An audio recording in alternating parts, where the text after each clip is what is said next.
Season 2 of the Pat and JT podcast. Oh man, I'm here at last. The best time, always gonna be the best. Come on! Exclusively on the Hurrdat Media Network. All right, so if you're wondering why the title of today's podcast is I have such a freaking slur. I have such a freaking slur. Sounds like I'm drunk. Yeah, it's because of your mouth hole. It's because of your your impending dental work. But whatever, well, it's fine. Just so you know. Has any food fallen out of your hole? Like at home, in the privacy of your at home? I can only chew on the right side. Okay. If you did chew on your left side, you'd have stuff falling out of your hole. Oh, that just makes me... Oh, because the actual... gross. Yeah, I don't even want to think about doing that. I'm super excited because in about a week, I'll have my so attractive flipper. Oh, and nice. That will take up some space. So then you have to learn to talk all over again. It's going to sound like you're talking with a donut in your mouth. But I had a choice of not getting it, and I said, seriously? Right? I don't care how much that bitch costs. I'm getting a flipper. I'm afraid to laugh anywhere in public. It's like I always turn my face away because I don't look. If I laugh, you can see. They're like, what do you think she has? Do I have bad breath or something? No, I just have a big hole in my mouth, and I don't want you to see it. Oh, good luck on getting the flipper. Yeah, that should be next Monday, I think, is when I get that. So be prepared. Dental work sucks. Quick little complaint about our friends at Taco Bell. Love Taco Bell. Always will love Taco Bell. I know. But I don't usually default to ordering stuff online and then going to pick it up. and it's so convenient. It's amazing. I just don't. That's not my default. I don't think about that stuff. Yeah. But so today I ordered online, and I know it was like 12:20. I'm like, oh, it's gonna be a huge line. I don't want to wait in line. I'm just gonna order online. And I remembered after this whole debacle happened, I remember like 3 months ago, Beth and I tried the same thing from home. Ordered online, pick it up inside. Just walk in, grab your bag, and leave. And picked it up, got it to the Taco Bell, and there's a sign that says, sorry, our lobby is temporarily closed. So it didn't matter. We had to wait in that stupid drive-through line. Don't they have parking spots to bring it out to you? Nope, they didn't there. Even Noodles and Company does that. Now, if their lobby's closed, because okay, and I found they out. always have parking spaces outside for curbside. They did. Well, Taco Bell didn't because they didn't have enough employees. Oh, that's another problem. So you couldn't go in. The lobby was closed, so you couldn't go in to pick up your food, and they couldn't bring it out because there weren't enough employees. And the whole point of the app is convenience, to walk in and just grab it. So today did the exact same thing. Went over, Taco Bell, sign, lobby closed, and there were only 3 people: a lady at the register, somebody cooking, and another person inside. Oh my God. 3 people over lunch, and so I ordered it, and then I had to wait in line. And of course, I get behind the truck with 19 roofers in it, and they're like, "Hey, Randy will take a chalupa minus the tomatoes plus," and they all ordered it, and they all paid individually. They all everything, and it was like you've got. There was 4 people in the back in like the cab of the truck, and 2 so there were 5 people in there or 6 people. Seeing those guys, that's the kind that definitely should do the online ordering, just out of common courtesy. Yeah. We've got this many orders. You don't want to sit at the window or at the speaker barking your order for 5 minutes. Or how about we have one person pay and then everybody Venmos that person instead of having to put 6 different cards out there for 6 different orders? Yes, 100%. Like, come on, you guys! It's 2021. Got to be a better way to do this, right? And I am huge fan of the apps and ordering in advance. And I like when they have the stalls so you can park and they just bring it out to you. Nice. Cracker Barrel even has an app. Right. And so, because, I go with Mom and Dad to breakfast at Cracker Barrel. And we have our favorite waitress. We have our favorite place to sit. And I mean, it is like the guy when I walk in the door, hi, Jill. Oh, my gosh. Wow. We're saying this on like a podcast, right? I know, but it's okay because Mom and Dad love eating there. And so, and I mean, now it's just like, it's all set amazing. up. It's perfect, right? So everything is, and the waitress that we always go to, she is awesome. And she sees my mom and she's like, do you want a chocolate latte? And she's like, oh yeah, that sounds great. So she goes and gets her chocolate latte because they have fancy coffees now and they have alcohol. Sometimes she has a mimosa. What? I didn't know Cracker Barrel had alcohol. Yeah, Cracker Barrel's killing it. Sweet. They're brunch. Screwdrivers? I bet you could pull one. Yeah. I bet you could pull a screwdriver. If you can get a mimosa. Whatever. It's like, come on. I know they have beers. They have some select beers.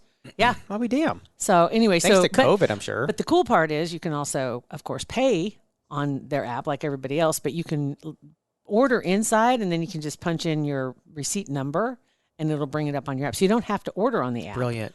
right? So I can sit at the table and then I can pay for it right there instead of us having Again, to stand thanks in to line. COVID, because of touchless whatever. But I wish that there was like some sort of committee. Like the government has their hands in everything.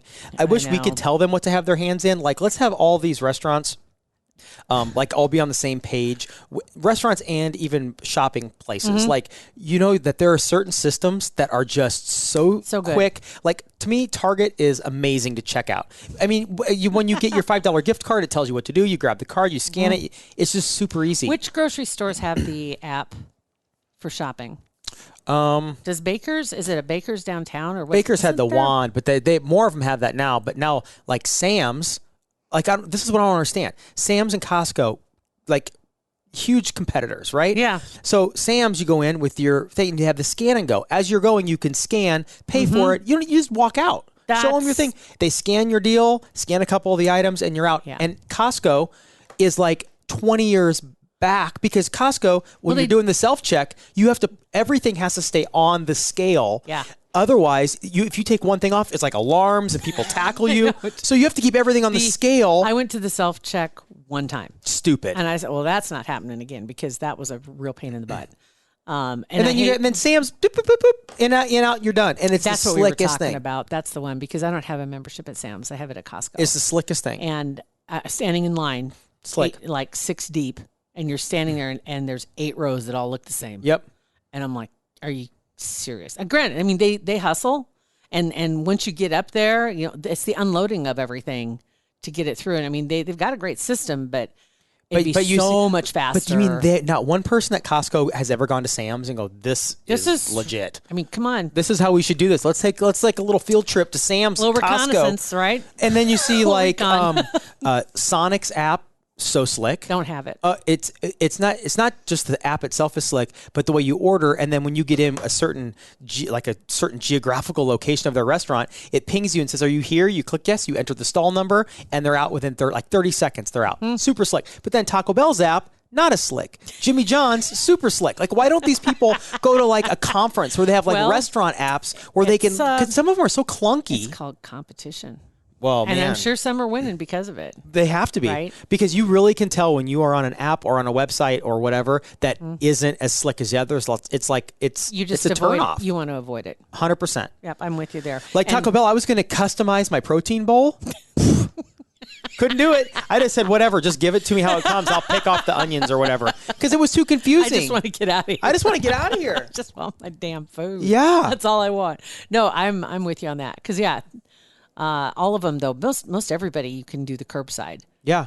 Except if their stupid lobby is closed, which is so dumb. They don't have enough people. And that's a problem for a lot of places is having enough people. I tell you what's really bummer is pulling up and you see that the whole place is closed. Mm-hmm. Yeah, that's bad. We're closing at 6 today. Huh? Yeah. Although Taco Bell had a sign that said they're closing early. Sorry, we're closing at 1:30 a.m. Sorry for your inconvenience. Like, you're good. Not inconvenienced. At 1:30 in the morning, I'm fine. I'm fine with that. I feel sorry for the ones that are inconvenienced, but it's not me. I totally laughed out loud. If I was at the bar at 2, I'd be totally inconvenienced and pissed because my ass would be going through Taco Bell drive-thru. 100%. But not inconvenienced. At least so far, I haven't seen any issues. You might remember last year when things got really tough, the supply chain was really messed up, and they didn't have some vegetables. There were some not condiments, but I want to say some of the like lettuce, tomatoes, this and that. They were running out, and like some places you couldn't get. Oddly, I didn't notice. On some places, tomatoes and lettuce was short. And at stupid drive-throughs of fast food restaurants, and you just assume, and it's like, I'm sorry, we don't have any tomatoes. What? Yeah, we don't have any lettuce. What? Well, yeah, Starbucks has been out of egg white bites one time. In the morning, like at 5:30. Like, what, you guys, what? Wait, what? So you wonder, is that part of what's coming? We know the supply chain. I mean, shoot, you see the maps of the number of huge ships that are full of containers, right? That are just circling off the coast because they have nowhere to dock. Yeah. Because no one's there to unload them. Because no one's there to drive off with the food or the clothes. Nobody's there to take it to the next stop. I wonder if anybody on that crew, like, their wives are pissed.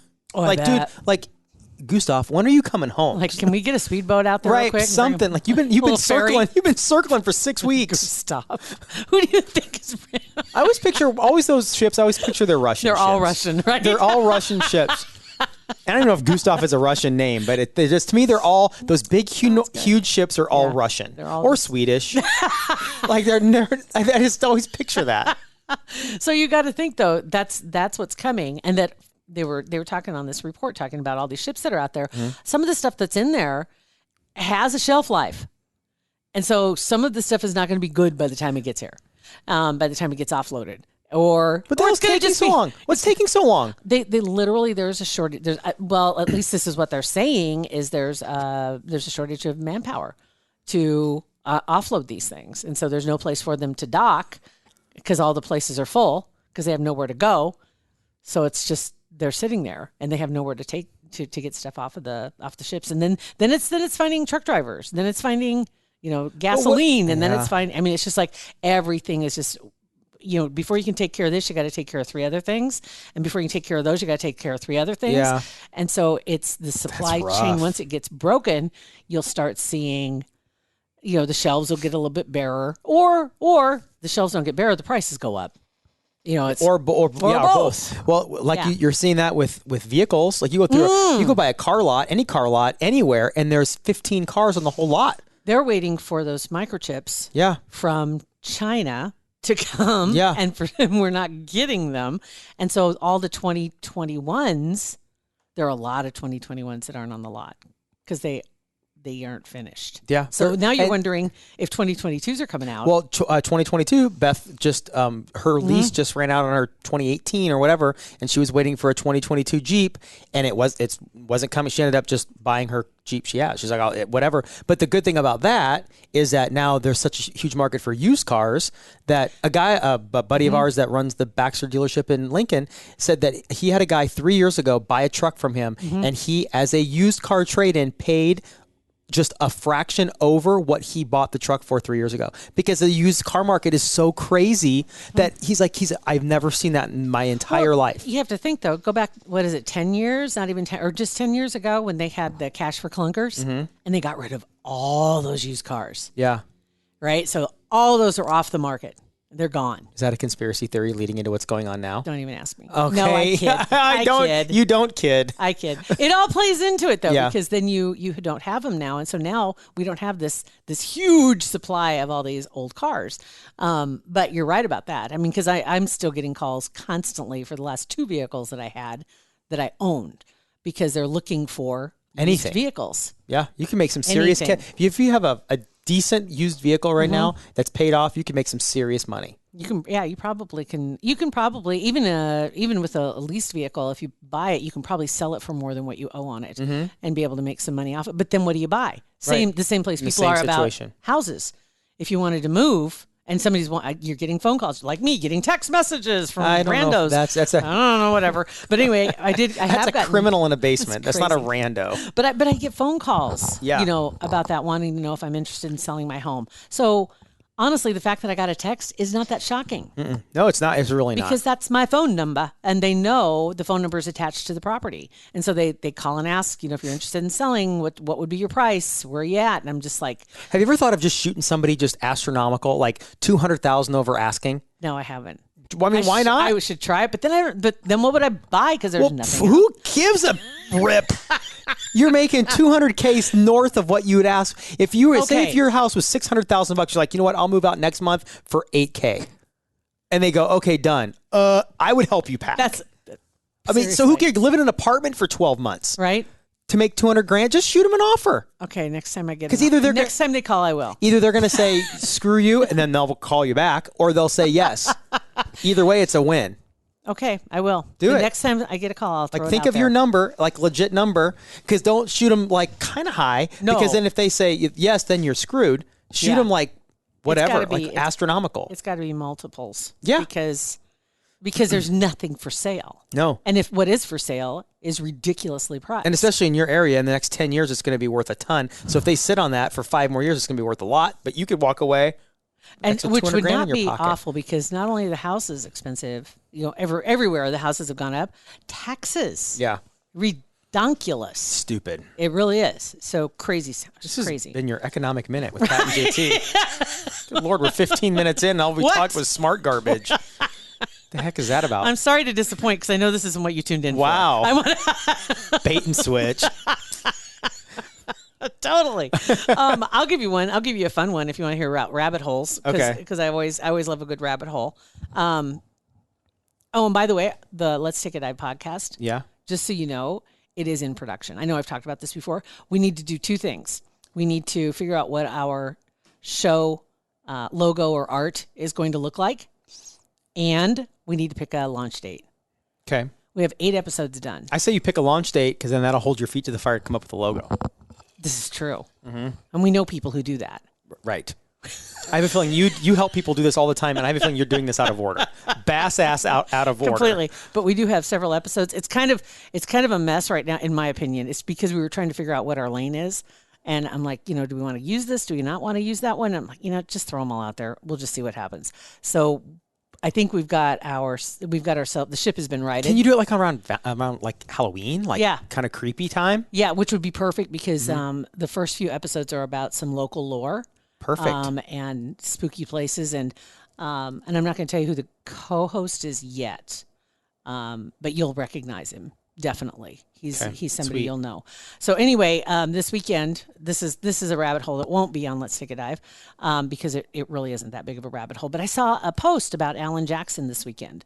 And if you're a country music person well, heck, you don't even have to be a country music person. No. I mean, Alan Jackson is like mainstream. And the post said something, it was an article that was written about him, and just said something about his last appearance in Nashville after, and something other, he didn't disappoint, something about his latest diagnosis. And I'm like, wait, what?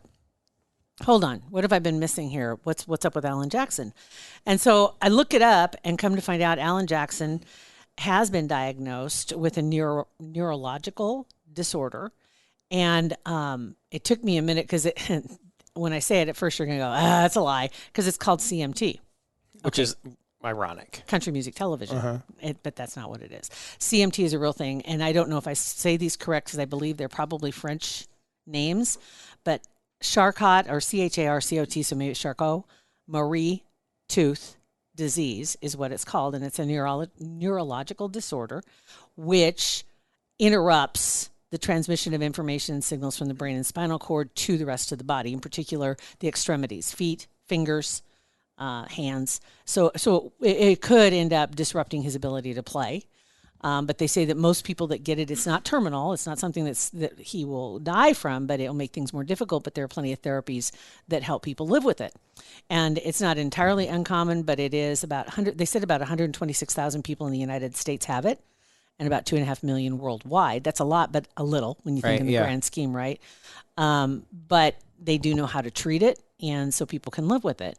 And it is hereditary. That's the other thing too, as far as what causes it. It's a hereditary thing. They can't say exclusively, but they've just never seen anybody who had it that it wasn't. Develops it. Yeah. And so while I was looking around to find out more about him and this diagnosis, I came across a post, and I'm like, oh, holy crap. I just thought Alan Jackson was always around like George Strait. He's just like always been around. He didn't need to be discovered. He was born discovered. Yeah, right. Basically, yeah. And come to find out, there was a TV show back in the 80s, and it was called You Can Be a Star. And honestly, hold on. Let me see if I can I want to see if I can find that page, because I don't know. And you'll recognize the people who are hosting it. One of them did a lot of game shows. Oh, God, what was his name? Hold on here just a second. You Can Be a Star. And it basically was kind of like American Idol way before American Idol. A mixture between American Idol and what's the one with Ed McMahon? Yes. That Star Search? A Star Search that Britney was on that one, right? In the 90s? Yep. You Can Be a Star ran from 83 to 89. Jim Ed Brown was one of and he's a country guy. Who did everything from here to whatever, but he was one of the people that was on it. And then there's a couple others. It was just an amateur talent show, basically country music, and had a lot of people that came through. Who's some other names that were on here? But anyway, what they did is they would have people on, they'd sing their song. And I don't know if it was like singer-songwriters or just the songs, but then they'd have a panel. And I was watching this clip on YouTube, and I was like, I don't recognize one of these people that are being very critical of this person. I don't know if they were like producers or if they were stars at the time. I don't remember them. And so this girl was singing on stage and they were giving their critique. And then the show announcer or the host threw it to the audience host. And then what they did is people who didn't quite make the show to be on stage, they were plucked from the audience so they could sing a little ditty as they would sing them into commercials. Okay. Listen to this. Shelley Markham, man from California. Great song. Great job. I'll give you a 430. Thank you. All right. Thank you very much, Keith. Diane, what do you think? Well, I think she's great also. Right here, we'll go to the Stairway of Stars and let you see Dan Miller. Thanks, Jim Ed. We're here with Al, who's going to do a little bit Al. of singing. George, Stop. this is one of my favorite songs. That's Alan Jackson His name's Al. wearing a bad hat. And he was out in the audience and he looked like he just came in off the farm. It's Doesn't hilarious, he? yeah. Okay. Al. You want to hear a little bit of him sing Stop that? loving her today. He said, I'll love you till I die. So that's 1985. She told him you'll forget in time. Isn't that It's crazy? incredible. So the clip, we have the link is in the notes. Yeah. So you can take a look at this. Oh But my gosh. Yeah, it's just, I mean, his voice is incredible anyway, but to know that was, like you said, before he got discovered, whatever. that was in 85 when he wasn't good enough to be on stage. Yeah. He made it, well, we're going to put you in the audience. You'll sing us into commercials. I wonder what that Rhonda lady's doing right now. Who is actually on stage. Right. She was probably like, damn. Man, right? Damn, where's the rest of this clip? I swung Where's and my missed. clip? Yeah. Good Lord. So anyway, I just thought Yeah. that was kind of an interesting little So tidbit. that link is in our description. Yeah. Also, our show art today is one of the funniest memes I have ever seen in my entire life. Really? And it's so true. It's a picture of a lady, and you'll see it. It's our show art. I haven't seen it yet. Right here. Woke up. Yes. Disheveled. Yes. Just woke up. And the caption says, have you ever taken a nap so good that you thought you missed the school bus? But it's Sunday and you're 50. It's my favorite. I've laughed all week at that one. But it's Sunday and you're 50. Yes. Oh, Love it. Thank you guys for listening to our podcast. It's Pat and JT, Instagram, Twitter, and Facebook. Pat and JT Podcast, a Hurrdat Media Production.